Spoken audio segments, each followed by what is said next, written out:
Невработените од Штип не сакаат да слушнат за пререгистрација. Околу 3000 лица се во опасност да останат без здравствена заштита, предупредуваат од Фондот за здравство. Нема да штампат плави картони, електронските здравствени картички не може да се поделат, тоа значи дека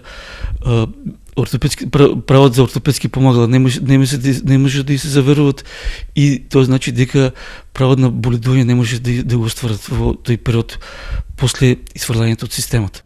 Досега во Штип се пререгистрирале одва и 13% од невработените, што е најмалку во државата. Пререгистрацијата особено тешко оди кај ромската популација. Најзасегнати се категоријата ромската категорија, каде што бројот на невработени е доста голем, меѓутоа од живот е доста мал. Причини за ваквата состојба има многу, но најголема е неинформираноста. А што е тоа пререгистрација сега? Не лакме ние без до сега, што никој не ни кажа. Овдека да знаеме што е работа, што не. А вако човек ќе се регистрира што? Инертноста на ромите, освен личен и проблем на фондот и агенцијата, е проблем и на општината. Значи за тие кои што не може да го пополнат формуларот, значи може да се обратат исто и до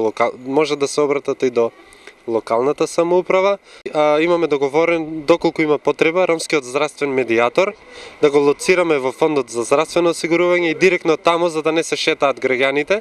За разлика од Штип, останатите општини од регионот се со многу поголема динамика на пререгистрација. Во Кочани обврската ја завршиле 25% од невработените, а во Виница околу 20%. Време да го направат тоа штипските невработени имаат до 31 март, до кога е рокот за пререгистрација. Потоа, лекувањето е наместо државен, ќе биде личен трошок.